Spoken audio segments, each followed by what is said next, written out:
I'd like to conclude 2024 with a classic video, what I consider the best of the best at this point, that is end of 2024. So here there are my all-time favorite products. I prepared the box, classic style, and now we will discuss all the products divided into categories.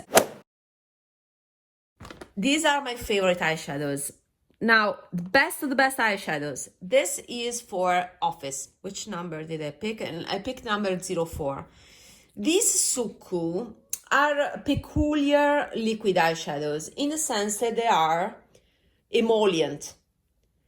I like the glossy effect on the eyes.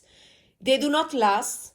They crease on me after, I don't know, 3-4 hours. But I don't care because they are kind of a cream. So if they gather on my lines, on my eyes, I just spread the product like this, like a cream, and I have them back on my eyes. So I like the maintenance of this product. And I have two amazing colors. One is this one, the 04, that is a cool tone brown. You see that it has more gray compared to these bronzers here. And the other one is 101.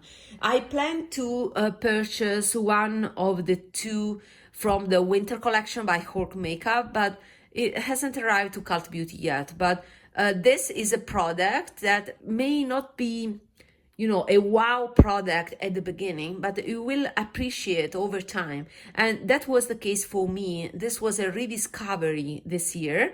And when I went to US, I had, let's say, corporate life. I stayed all day at the office. This was perfect for corporate looks. This one with an eyeliner, the Nabla one, and mascara, plus this very light blush on the cheek was the perfect corporate look. You have to find an equilibrium in your outlooks and makeup, so that is your personality that should come out. And that is truly important when you have meetings, when you have to convince this huge amount of men about your technical ideas. That's my experience. Let me know if you work in a corporate environment. Anyway, back to this. This is my favorite liquid eyeshadow of the year. And then I used a lot, I love my taupes. I used a lot these singles by Addiction Tokyo. Is this the way to open it? Gosh, it's not so easy to open this thing. Okay.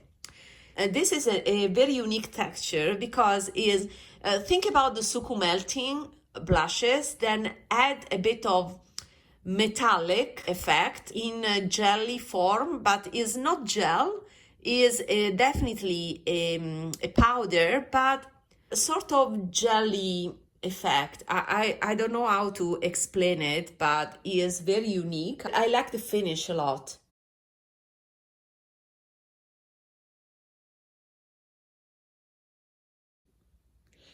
Is, I would call gel to powder, but not in the baked gelée formal way, but in this slurry Japanese formula.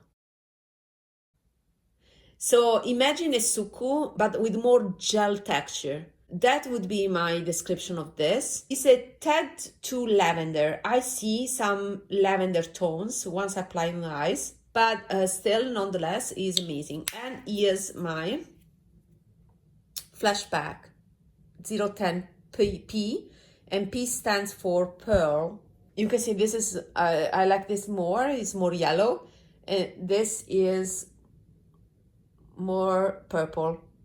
I hope you can see the undertones.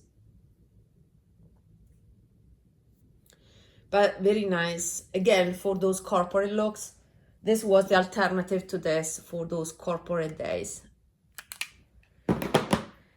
And finally, the everyday, again, also for office, this is my palette. I tweaked it a bit compared to what I showed you in my Suku depotting. This is my palette out of depotted Suku palettes.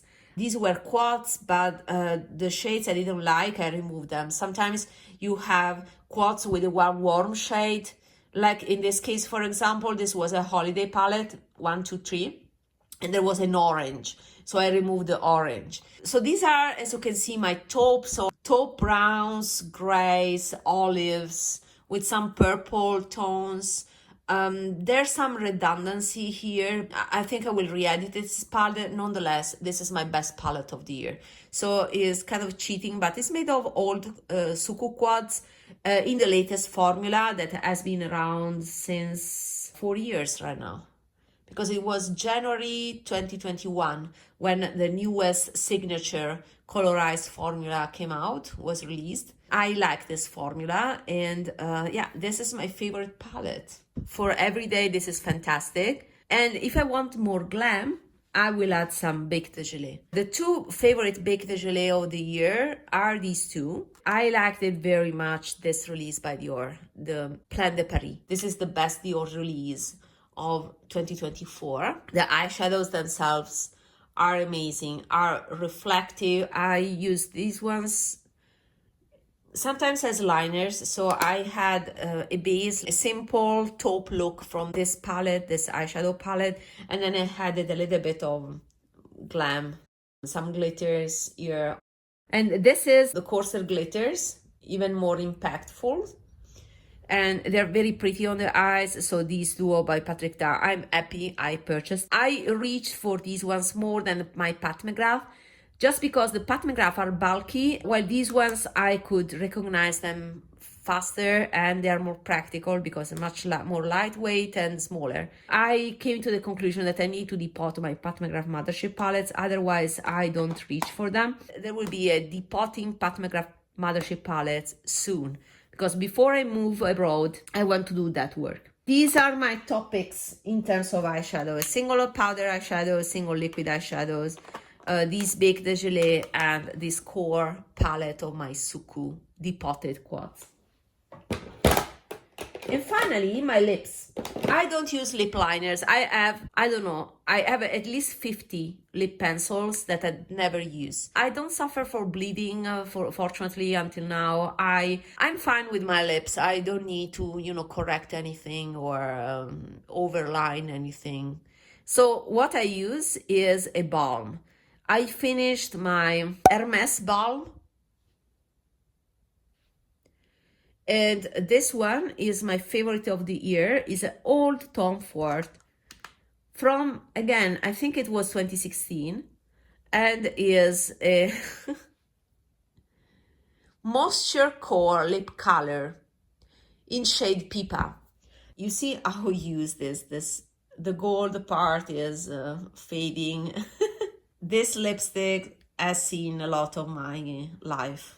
But the point is, I like this color and I like the finish. It's a balm-like type of finish that is very hydrating, is very luxurious on the lips. This is my way of pulling off this type of color because of the sheer formula. This was one of the first brands that introduced those colored balms, those type of sheer textures, way before they became popular. Right now, there are many of these sheer lipsticks, but I want to go through my old ones before purchasing new ones. I like the convenience of being sheer because I just don't need a mirror. I put this on, gives light to my lips, and is not overly glossy. There's also a finish that I don't like. It's sheer, but not too much wet looking. That is something that I find disgusting sometimes. And that completes my unique, let's say, range of products. There are some things that other people discussed about, but I think that my selection is quite unique and reflects my preferences and unique concerns. I hope that this was useful, and I hope to have inspired you to revisit your collection, because many of these products are not new, but are just repurposed of depotted things or things that I'm using now that I found a perfect pairing.